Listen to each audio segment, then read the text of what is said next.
But yeah, dude, it's nice to have you on here, man. Thanks, It's man. nice, dude. I'm excited to see where it goes. You let me know what you want to talk about. I'm down for anything. I'll Dude. talk about. Well, there's a lot, dude. You're from Florida. You have a business here. You guys moved here. How long you guys been in Arizona now? About 2.5 years now. And why did you guys choose Arizona?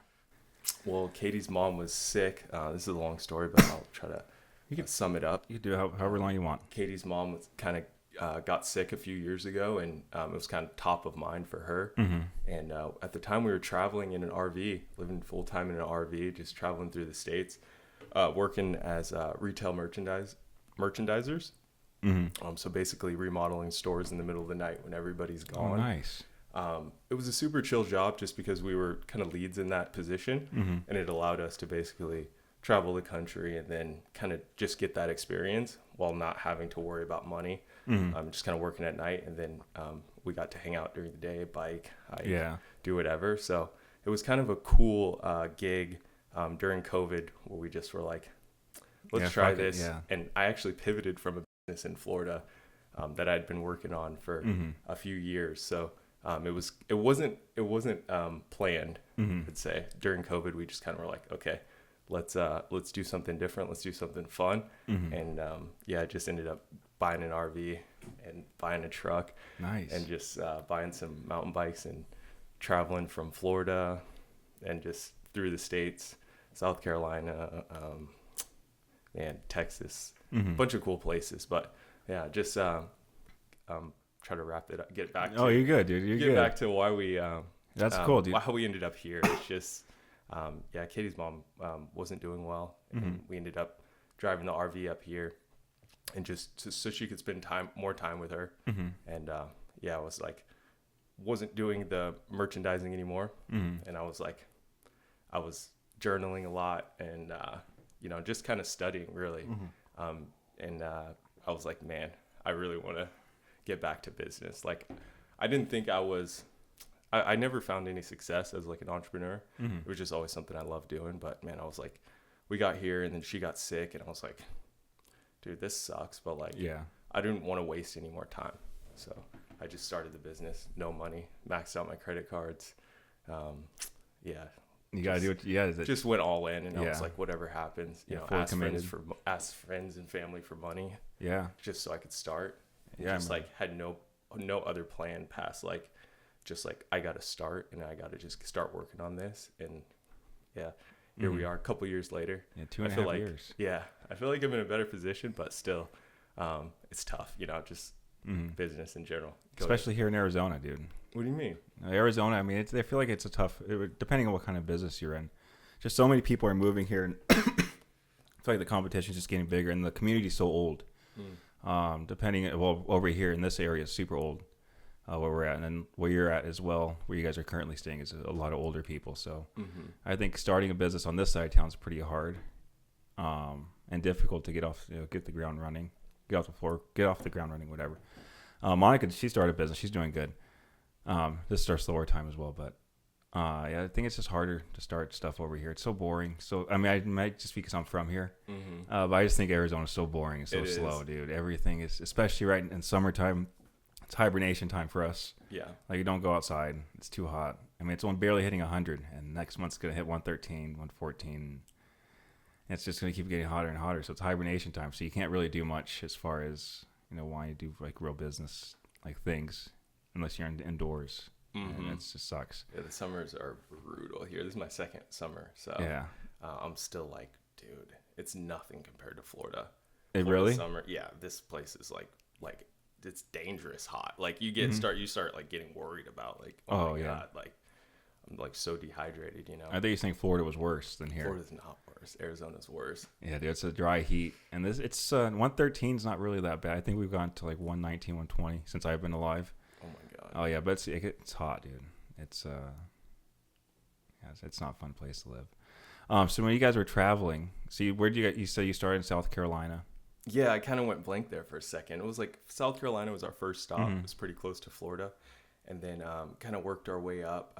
I think we ended up in Texas, and then Arkansas was really cool. Arkansas is probably a place that nobody talks about, but like Bentonville is like a super cool community.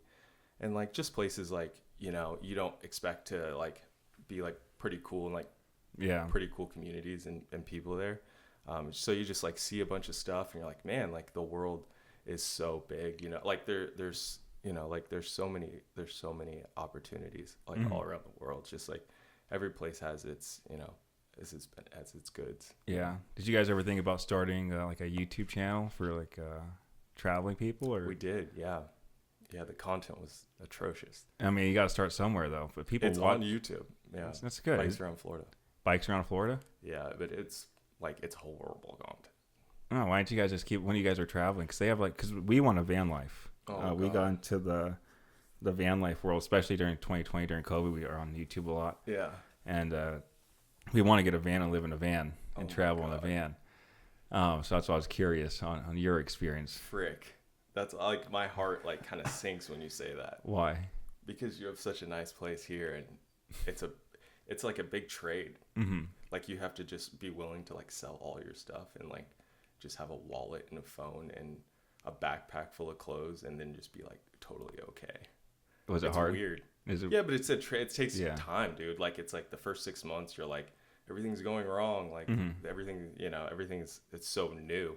But then like you just have to like almost like evolve your being to like being like homeless, like just like being cool. Like, I mean, for women, it's probably a lot tougher. But like just like showering at rest stops and like not having like the big bathroom to like set all of their gear on. Yeah, you know, true. Like so stuff like that is like, you know, cooking with just like nothing. Yeah, one little like, stove. With a freaking, you know, and then just not getting discouraged and just like embracing it, because you're just gonna end up like fighting every day and being miserable. So it's just like kind of just embracing like having nothing. Yeah, it's kind of cool because now I'm like I don't need anything. You got used to it. Yeah, like it's a lot of lessons there though, and like to vlog it, back to what you were saying, like to vlog it, and then just like there's a lot of guys like Mav I used to watch on YouTube. Do you watch Mav at all? Just traveling, van life kind of stuff. Keep Your Daydream. I think about them. Is it Keep Your Daydream? Yeah, they do like RV content. They travel to places, but yeah, I always got like inspired to like see them doing that, and I was like, man, that looks so cool. Like just to be out there, you know, like not have a home base, just be like kind of like exploring like that adventure. So I got inspired too off like YouTube. So I think but it's so different doing it. You know, like they're good. Yeah, like if you're watching content of people traveling and doing, you know, and doing high, you know, good content, they have skills. Like, it's probably not, you know, like it wasn't my reality. I was like, whoa, I don't know what the fuck I'm talking about on here. Yeah, it's like, difficult. Just shit I didn't even know. You know, like I was just talking about shit I didn't know the whole time. Like, really? Yeah, because I was like, because all these situations, it's weird because it's like, it's different for everybody watching, but when you're in a situation, it's different you being in there and then you watching it from the outside. Yeah. You know, like, you know, it's like people is, oh, he could have did that different. You know, he could have did that. And you're like, yeah, in hindsight, like I know that now. But when I was in that situation, I felt like this was the right call. So it's like, it's always interesting to be the POV and to be watching. And man, I'll watch the content back and just be like, dude. Yeah, it's horrible. Like, delete it.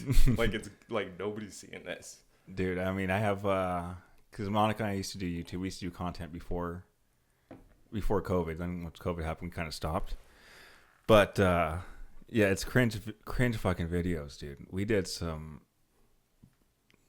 bad videos. I dressed up as a woman for her birthday. And we went to stores. Oh, okay. Yeah, we went out in public. I drove. I was wearing a wig, makeup, and fully in it. Like this is a great idea. Like it's gonna be cool to look back on and 400 views. But that's not bad. Yeah, but our other ones. I mean, I dressed up as a woman for 400 people to look at me. Yeah, and you just got stuck at 400. I think it's that far. I don't know if I deleted it. I don't know if it's even still up there. But then we have other ones like couples lift and carry. Like she would carry me around, I would carry her around.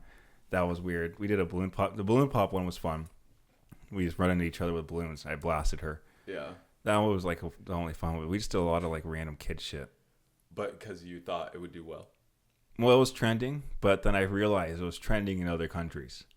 So like all of my videos, they're trending, but like they'll get a lot of views, but it's all in India. Yeah. All on the other side of the world. I'm like, oh, these aren't even, it's not even the community I'm going after, dude. Yeah. So, yeah, then we were back on doing content, so we're just kind of just re-changing our whole YouTube content. So, which is, it sucks. But like, it's cool because like, I mean, a lot of people probably don't understand, but I completely understand what you're saying. Just like looking back on the stuff you were doing, but then at the time you thought like, like this is what we need to be doing. Like this is, like we have to, I guess it's like a feeling of like not wanting to just do nothing and just let opportunities just, and not even try, know, it's like, I want to participate. I don't want to just, watch from the sidelines and eat popcorn. Like I want to see if it's possible for me to be a YouTuber or an entrepreneur or, businessman. So it's like, just like, buying the stuff and being like, Yeah. Well, we wanted to be YouTubers off of like stupid ass families that were being fake as fuck. What do you mean? Oh, dude, I think half of YouTubers are just fake. Like especially the couples ones, dude.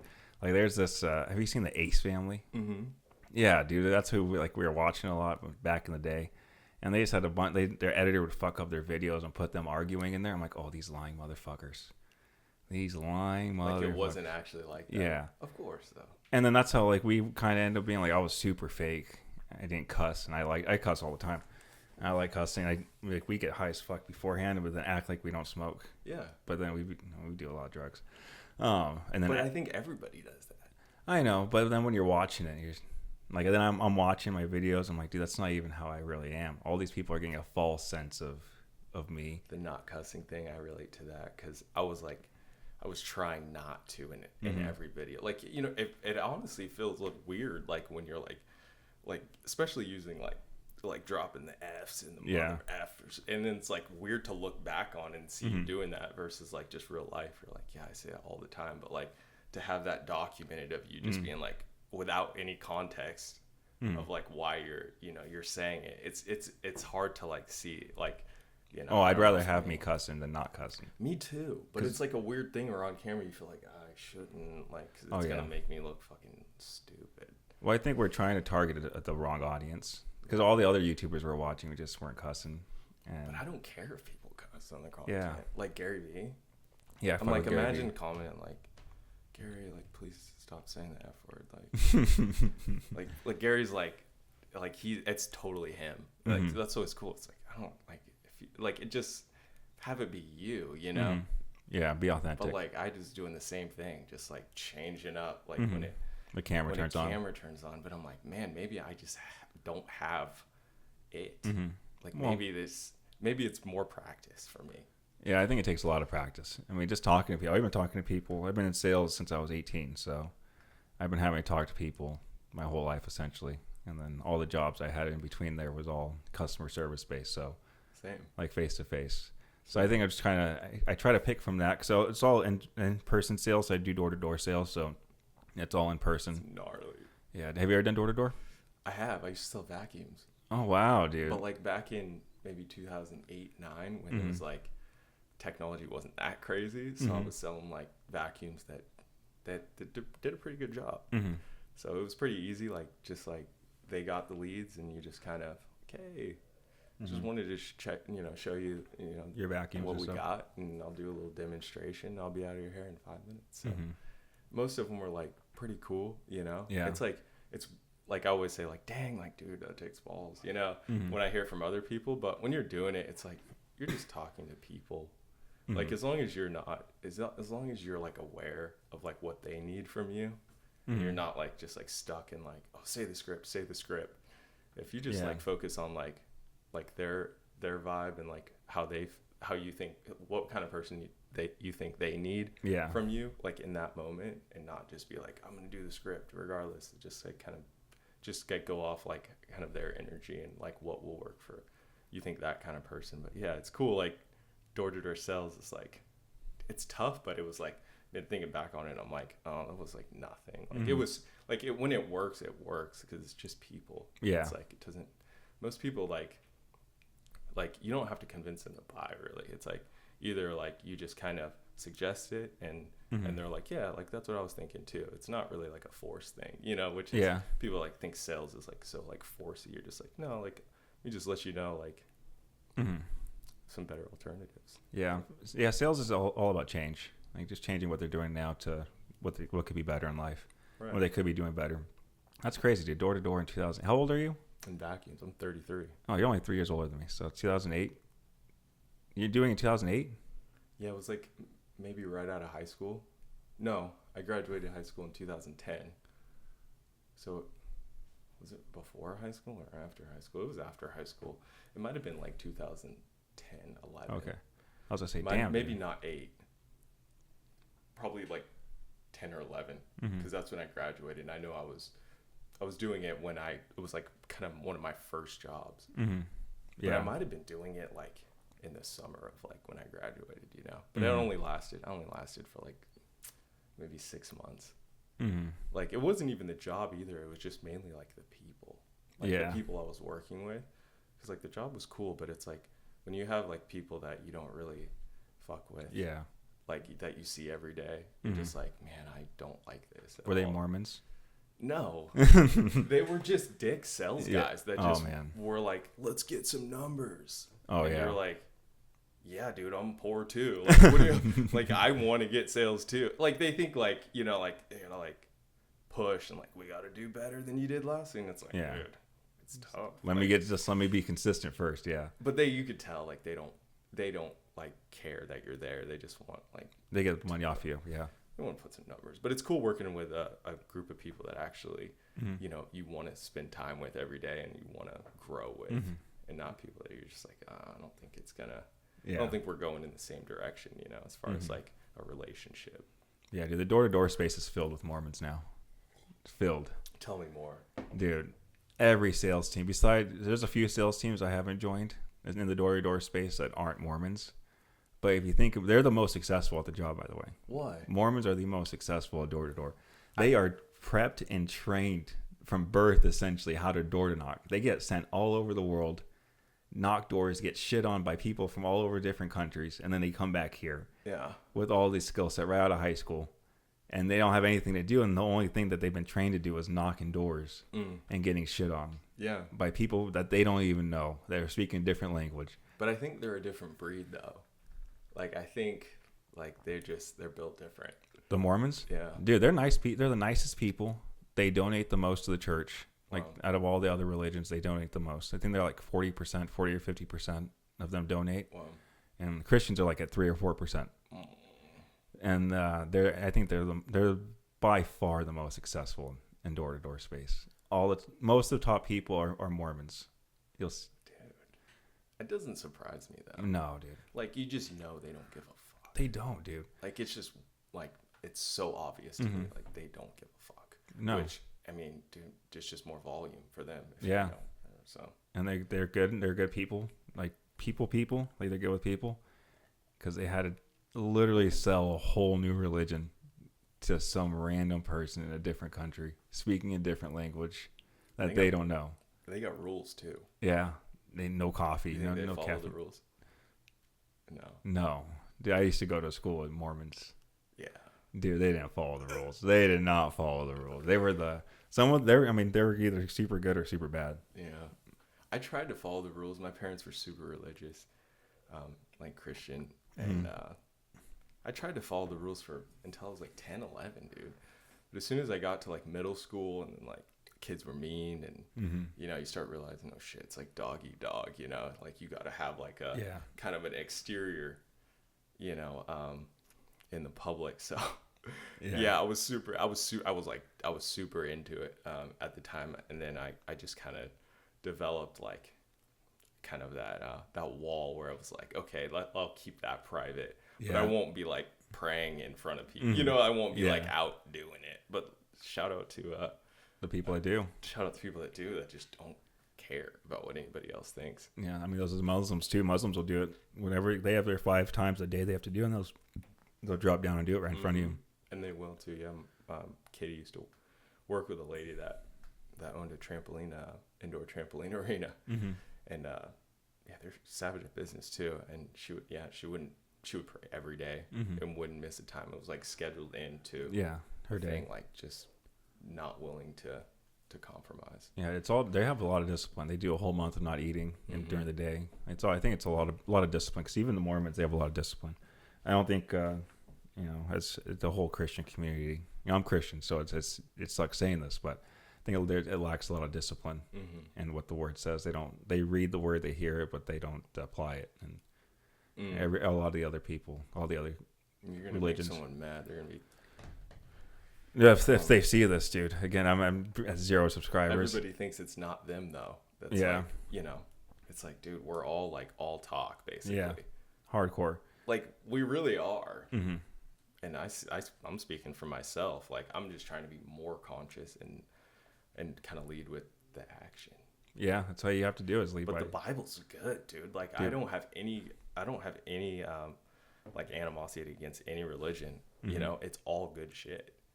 But it's all stuff that you have to like apply to the world, like that we're in right now. And you know, the world's nuts. You know, like it's a crazy place to be, but it's like one life, and you're not coming back. So you just try to live the best you can. And you know, what does Alex Ramosi say? No one's gonna remember you in 1,000 years anyway. So we're all gonna be poof. Unless you're Alexander the Great or Jesus or someone like that. Dude, I know, but how much discipline did Jesus have? He was like 40 days and 40 nights, dude, no eating.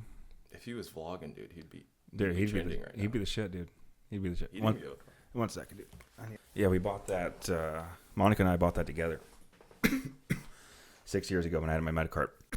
Sorry, you had a medical card? Yeah, because I got caught with weed. I got arrested for half a gram. Dude, no way. Yeah, half a gram of weed I got arrested for. My mugshot was out there, but they blocked the website, so I can't pull it up. I'm pretty sure I have a half a gram with me like everywhere I go. Yeah, well, it's legal now, so. But dude, I don't think it's illegal to drive with it. It was very illegal here. But I had a medical card, and they were saying like you could like go home, but they weren't saying like roll a doobie. Oh, I didn't have my med card at that point. Oh, really? I got arrested, and then I wanted to be able to keep smoking. Because I got drug tested. Yeah. Well, I got my med card after I got drug tested, so which is kind of stupid. Even though I smoked every week when I got drug tested. But yeah, I got caught with half a gram when I was 19 or I think it was 19. I got caught with half a gram, and then they arrested me for it. I was in jail for like a day and a half, 2 days. So I'm glad I went. It was a cool experience. Jail was a cool experience. It was. But like, how unnecessary for a half a gram of. Oh yeah, I mean, I had protection. Because I was like, dude, I'm only in here for half a gram. And everyone's like, oh, you're fine. You're fine. You're cool. But how lame to get any trouble for a half a gram. I even gave it to him. He said, you're not even going to get high off a half a gram. You're like, what are we going to do with a half a gram, dude? Exactly. He's like, you're a criminal at this point. Well, I was just smoking. I just got done smoking in my truck. And then he pulled up on me because someone complained, I guess. I was sitting there. Yeah. And then he said, you got weed? And I was like, yeah, here you go. You want to take it? There's like literally none left. So here, you could take it. Like I could just go. He said, nope, you're getting arrested. Wow. Possession of marijuana. Wow. So yeah, I got arrested. Spent a day and a half, a day in jail. 2 days in jail, whatever. And then went through that whole process. That was a weird process. It smelled like piss. Wow. Piss and feces. It was disgusting in there. Jail's disgusting. Wow. You ever been to jail? No. Yeah, it's disgusting, dude. Fucking disgusting.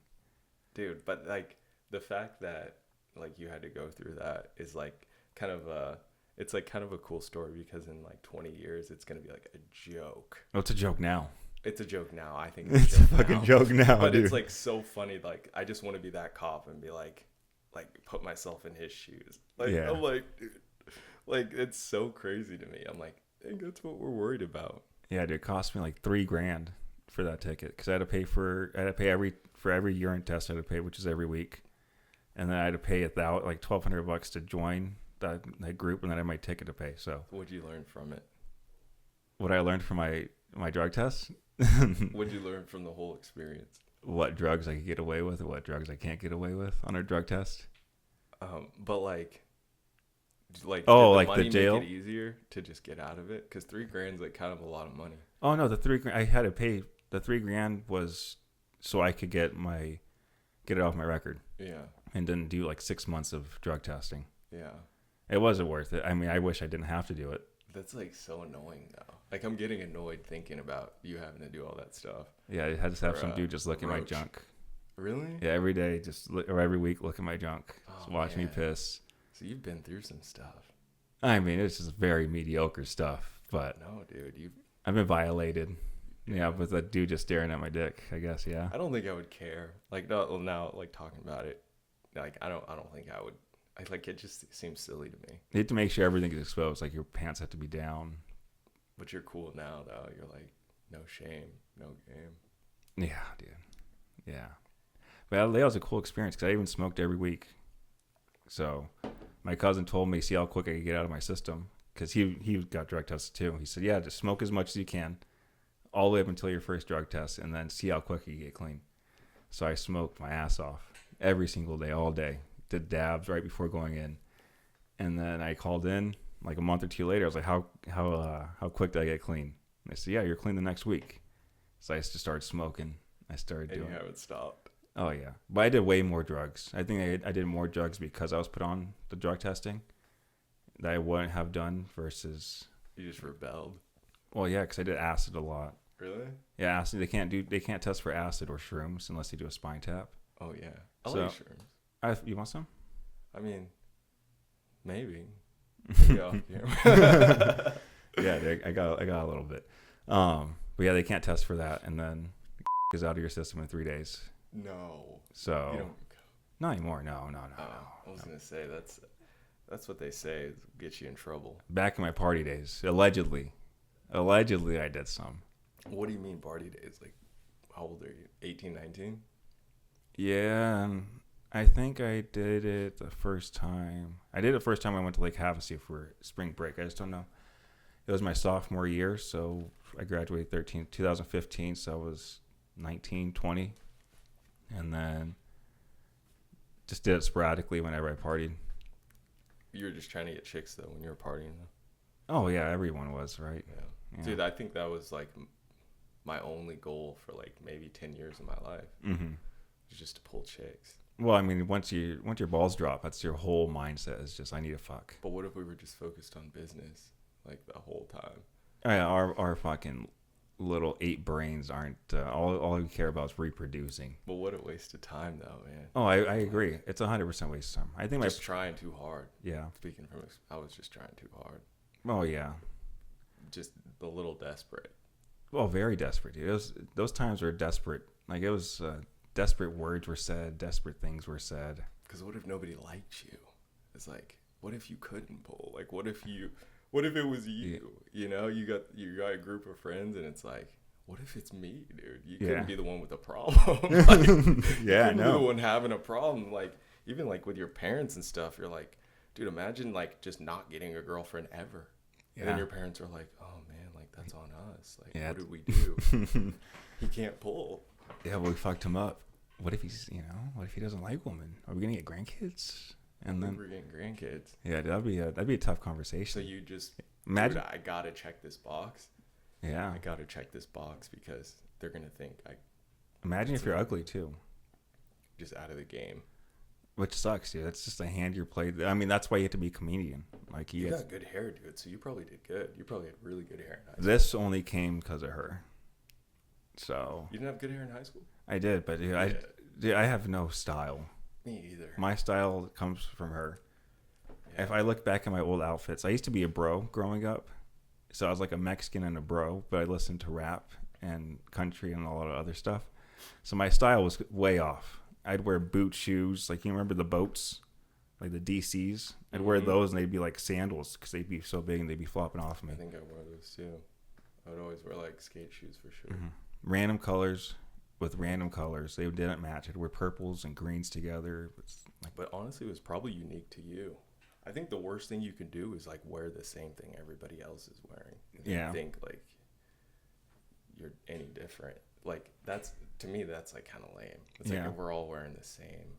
You know what I mean? Oh yeah. It's like at least if you were like super tacky and just like your own tacky, like look like that's kind of cool now because it's like kind of unique to you, you know? Yeah, I just think of a fuck. I should have. Yeah, I was probably wearing jeans that were way too tight.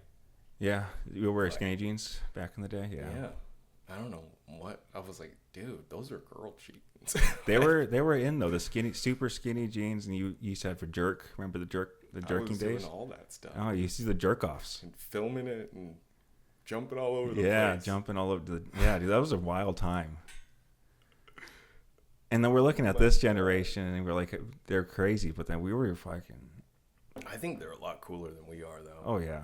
Like, I think they're conscious. Like, I think they're conscious at an earlier age, especially with the phone. It's like what we were talking about with content. It's like once you film something, and you're like, watch it back, and you're like, you know, like some of these kids have like real confidence when it comes to like filming themselves doing something and then putting it out in the world, like cussing, doing whatever.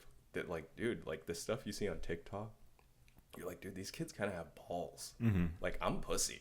Like, I'm not gonna like. I'm 33 years old though. Like, I'm not gonna like I gotta work with these people in the community. I'm not gonna put something out that's like, you know, that like now I look stupid. Now you don't take me serious. But it's like, dude, like some of these kids have balls, like from a really young age. And I'm like, I think when I was younger, I would probably not be as open to criticism as them.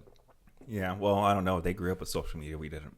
That's true. So they grew up just always trying to impress people, not really giving a fuck. Like just seeing what hits the wall. So, you know, what cussing. Opportunity too. Oh yeah. Try something and and it works, and you get like millions and millions of views, and your life changes. So yeah, you start off with nothing back, and you have nothing to lose when you're a kid.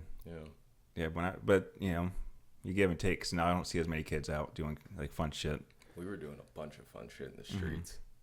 Yeah, that's all you had. You had to get out of the house because you couldn't be in the house. Like, you'd be pretty much kicked out, dude. They're like, what are you doing inside? My mom would be like, why are you on your Xbox? Go play outside. Yeah, they would tell you like you have to come back at some point. Yeah, eventually. At a time that you just pushed way back later. Until you got yelled at. Yeah, until like they were really mad, but you had to push it way back because you couldn't come back home at a decent time.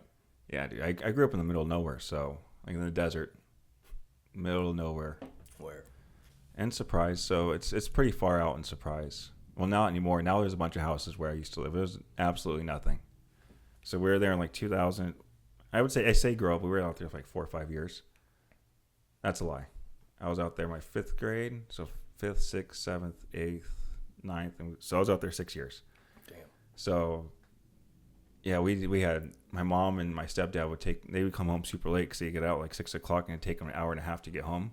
So it was just kids just pretty much running the whole fucking neighborhood. Oh my God. All of us just doing. Because your parents worked all day. Yeah, they'd work all day and they'd come home and be pretty much nighttime. But between that time of when we got out of school till they got home, it was free reign. Like we got to do whatever the fuck we wanted to do. And then that was a fun time. Like I don't know how kids are out there right now, but dude, they're probably doing the same shit. Yeah. We're lighting.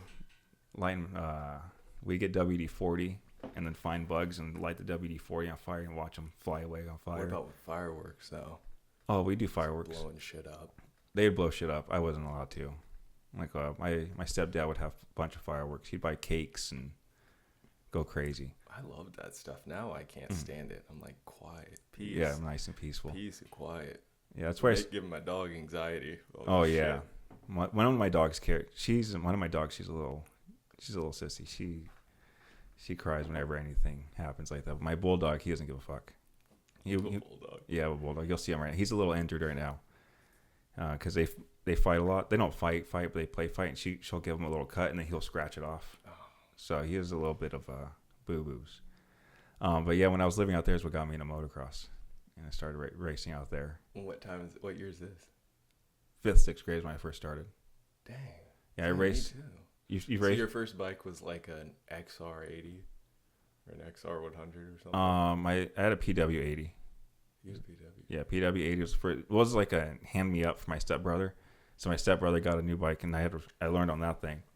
And then we got a CRF 80, like a little bit of a bigger bike. 2-stroke? That was a 4-stroke. It's just had a clutch versus a little baby PW.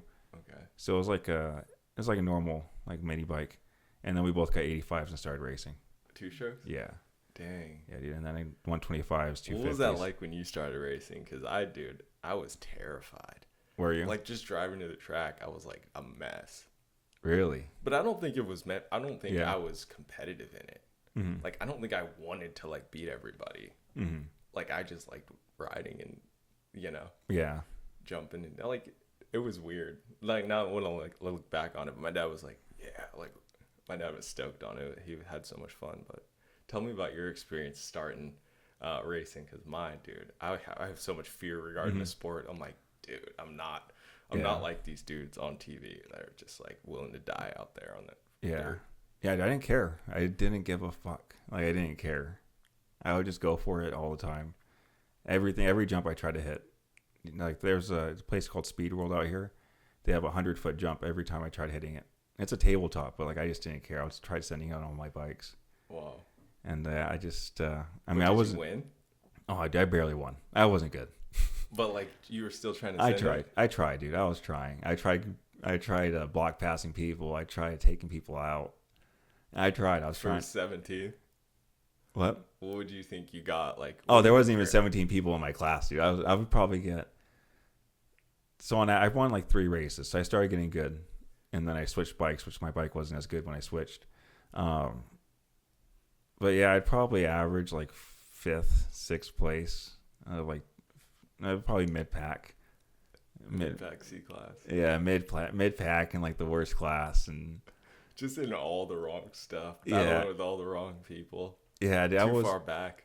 Yeah, I wasn't good. Like I thought I was good. I was getting better, but I was.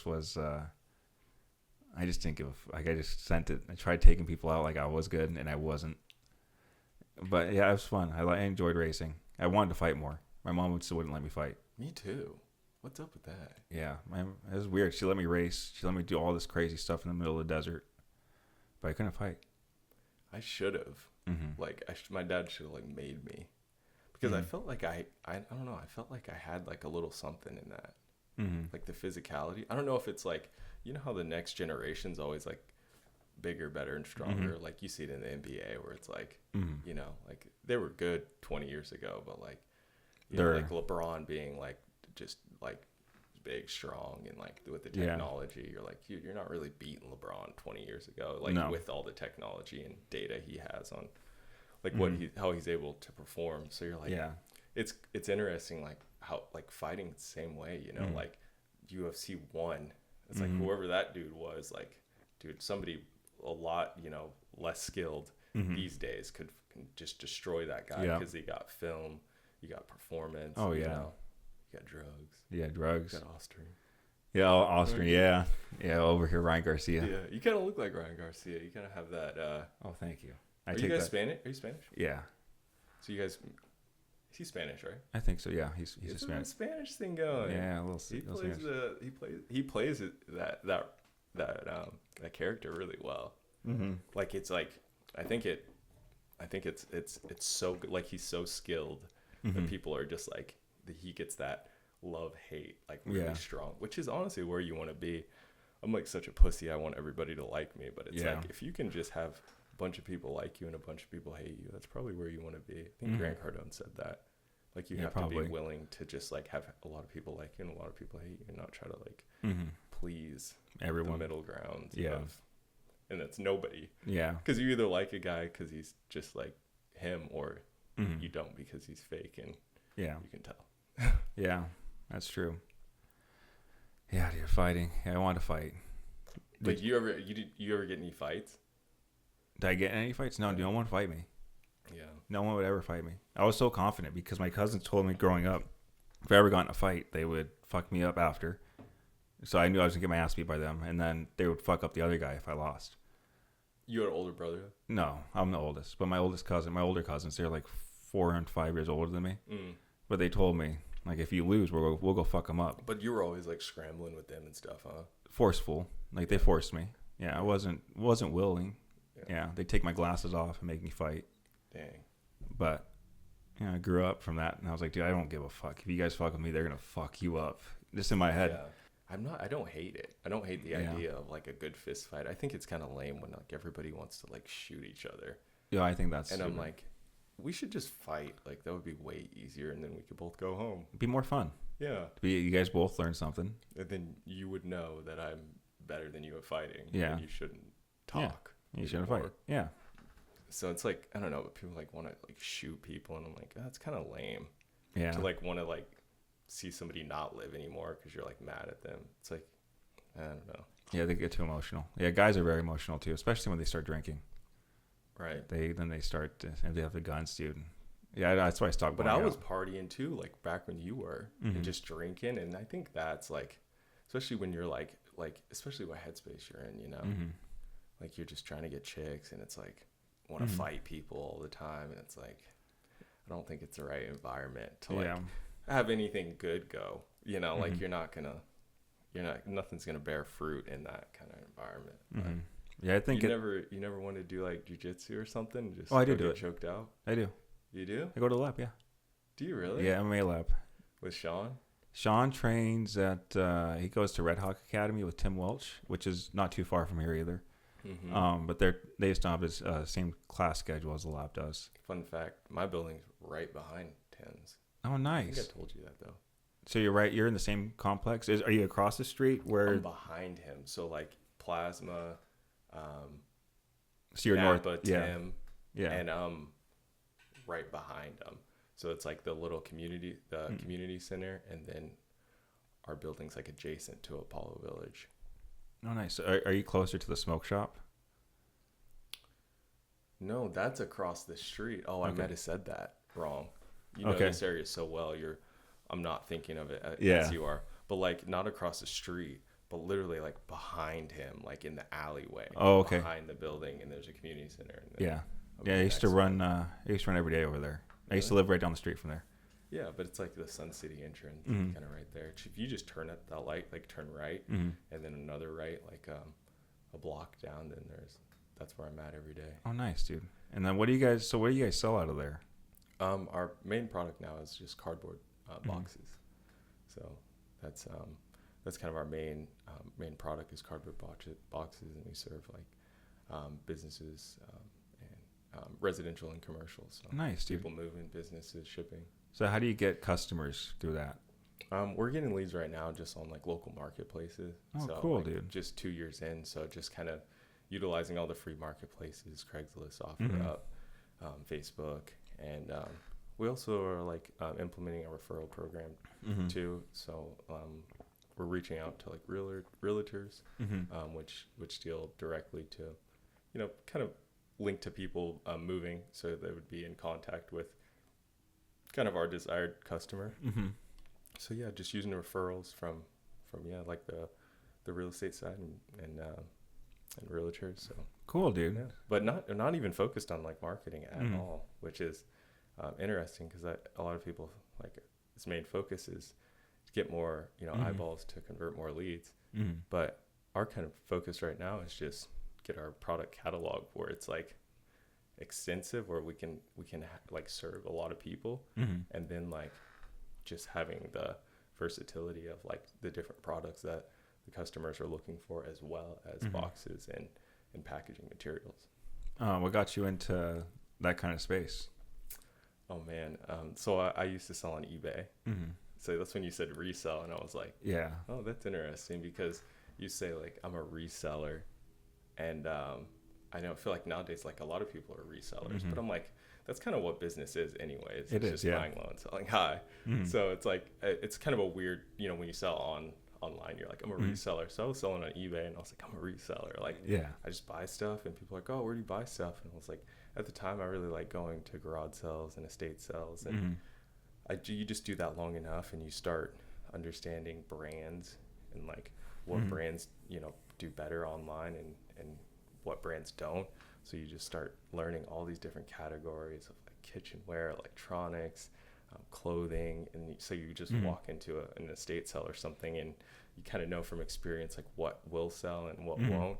And the thing with reselling is the most important part is just like buying the product at such an exceptionally low cost compared to what you could sell it for. Because if you think about like a retail sales, it's like they can't really adjust the price as like can't really offer that much of a deal. Well, with your reselling, you could sell used products and then offer them significant amount of discount. So I always thought that was super cool, because I started learning all the different categories that I could sell in, and my eBay store just looked like just every type of product you could think. that also leads you down a rabbit hole of like, oh crap, I got to find a box for this. I got to find, like, I need a bunch of packing paper and bubble wrap, and oh crap, like I'm out of tape already, and like I need to start ordering more tape.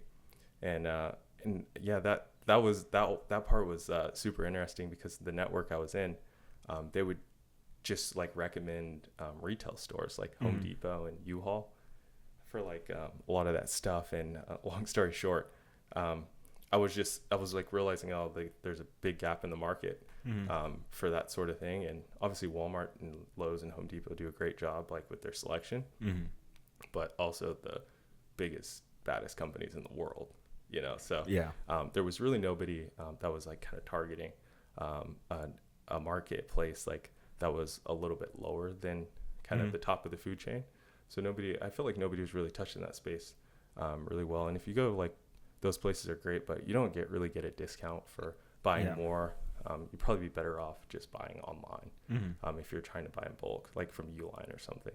So we noticed, like, everybody's just going to Uline or going to, you know, the traditional retail places. So I was like, man, I developed a lot of relationships to get that packaging material, you know, at low cost, and I knew the marketplace because I was selling for many years. So yeah, everything just kind of lined up. And 2019, I realized, okay, I just want to do this business because it was so straightforward.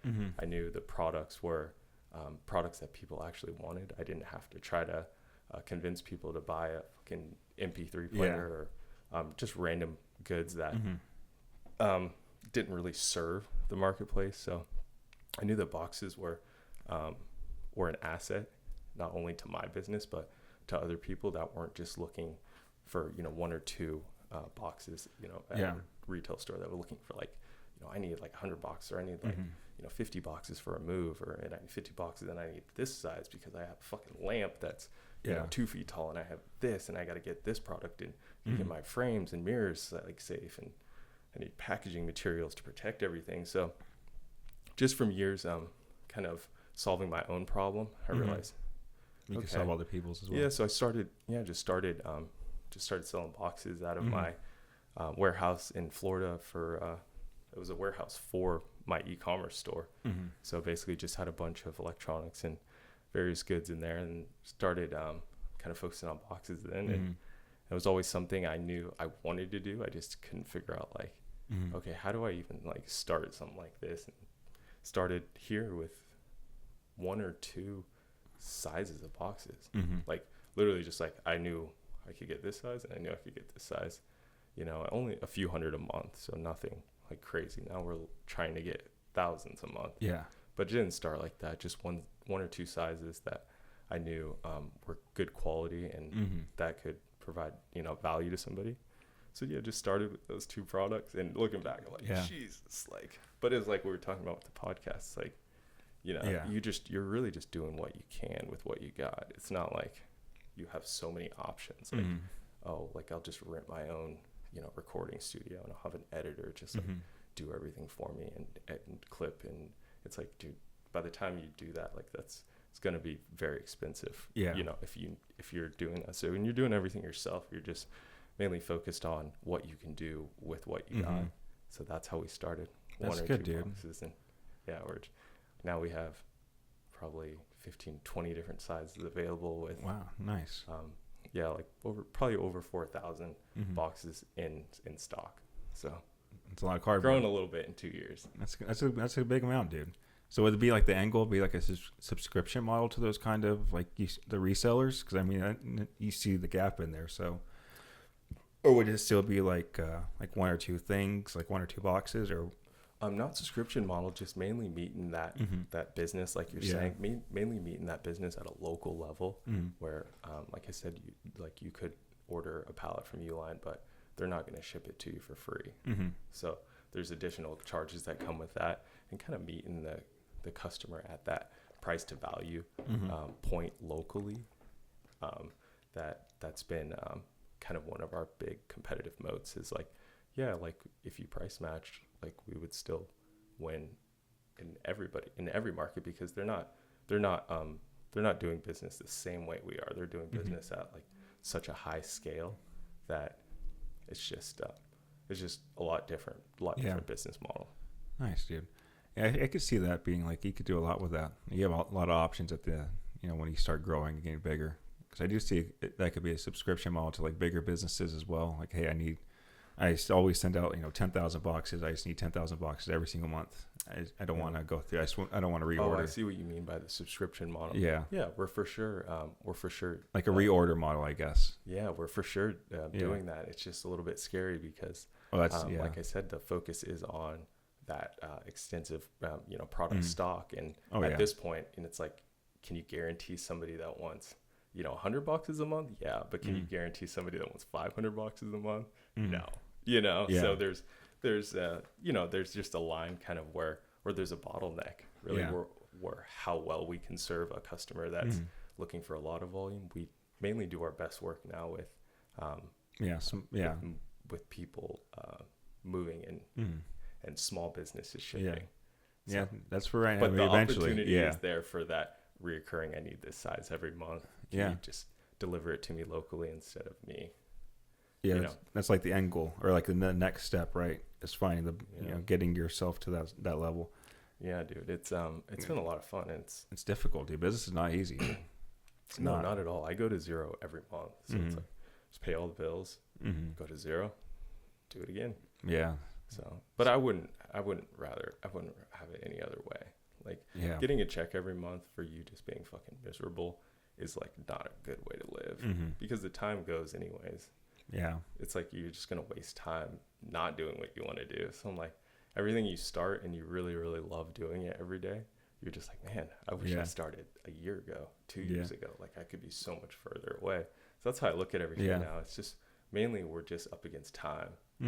Like I have no real accomplishments to put next to my name, but I don't think it's really about that. I think it's just about maximizing like how much time God gives you on this earth because I don't think this is the big picture. Oh yeah. I think that the next step is the big picture, and you're just kind of learning like all the skills and like how to like handle yourself. You know what I mean? Because I think some people like you don't know yourself enough, so you're putting yourself in situations that aren't going to benefit you or actually grow. And I think I'm in a vehicle now where I'm like, it's just bringing the best out of me. Yeah, that's good, dude. Yeah, it's better to work for yourself and grind, and at least I think so as well. Like it's better to go to zero than to work for a check. Well, we'll see. I could get my balls kicked in and have to take another. I mean, I took a job last summer. Yeah, I was working at the factory. Like but sometimes you have to do it. Few hours, like first light, 4 a.m, just so I could get done early afternoon and still work. But it's like, I think what I'm talking about when it's like, people are like, oh, what's wrong with the job? And it's like, dude, if I could be a number 3 or 4 at, Facebook or Google, and just like, dude, they make so much money and they're fucking have the best lives because they're just decision makers. They just make high level decisions, and they're not in the operations where they're busting ass being a mule for, a small cog in a company. And I've been the small cog, and it feels like you're a small cog and like anybody could do it. So I think I have more to contribute than just to be a cog while I'm here. Yeah, that's good. That's a good mindset. Yeah, I figured that out when I was working at Costco, dude. I was doing morning merchandise, and I took a little break. I said, fuck, I'm just going to walk around. When I walked around, because everyone was just loading things up, I'm like, damn, they all look like little fucking worker ants, dude.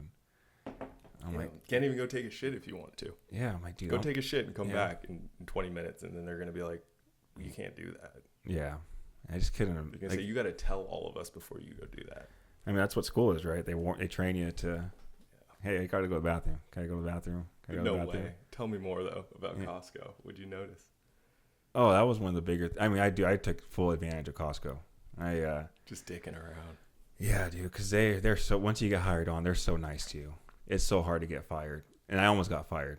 I was this close to getting fired. Jesus. I was there for like a year, but. Why'd you almost get fired? What were you doing? You pushing it?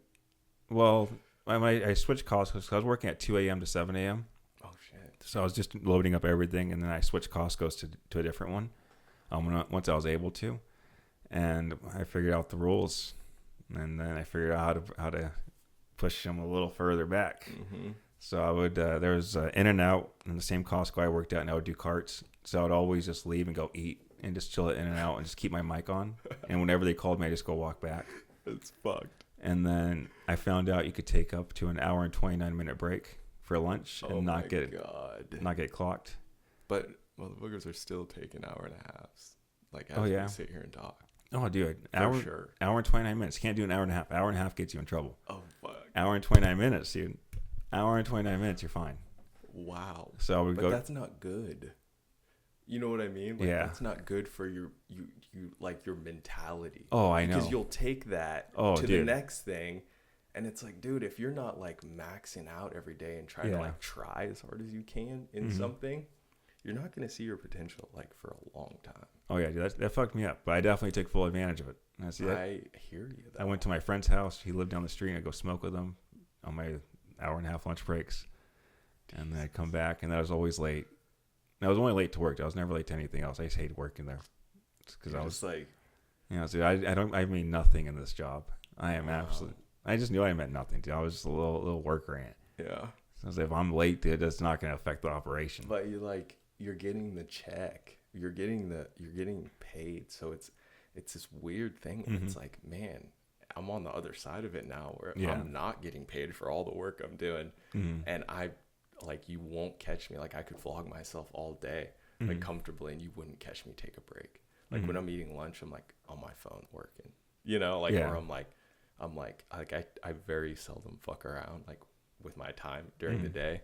And I get home at like 6 o'clock, 7 o'clock at night, and I'm like smoking, and then like, damn, what did I do today? Like, yeah, I did good in that. Oh, that didn't go well. Like thinking about like my day, and then like right after I smoke, I get my second win, and I just think I'm gonna fucking keep working, and then I work till like 9, 10 o'clock at night, just like all the stuff that I should be working on the business, but now I'm working in the business, so I'm not able to like send out as many emails to suppliers and manufacturers as I want to. So it's just like I get stoned and I'm like, let's go. Like I want to maximize this day. Like I'm not like I'm sending 2 emails to these people. So yeah, it's just completely different mindset. But I was with you, dude. I was like, this is great. Like I'm working 8 hours, but I'm like getting paid for it all, and I'm working like 4. Yeah, barely working any. Like I'm moving my body about 4 hours. So this is great. But people get stuck there. They're like, why would I do anything else? I'm like, I can fuck around for 4, get paid for 8. It's a good trade-off. Yeah, but you're still there for 8. You're still there for 8, and you have no energy when you get home because you just fucked around. Like what I was saying earlier about my day. I care. Like it's momentum. So like I fucking work all day, and then I smoke, and then I fucking keep working because I'm just like the human body is like so fucked. We're just like we're kind of like autopilot most of the time, where it's like we'll just do what we're taught and programmed to do. So I'm like, dude, I just been training myself to work, and I just work. But that's what I've trained myself to do. But you can totally go the opposite. Oh yeah. And fucking just like not want to do anything and enjoy that feeling of just like taking advantage of a business. I mean, I think a lot of people will feel that. Like, oh yeah, there's a whole gap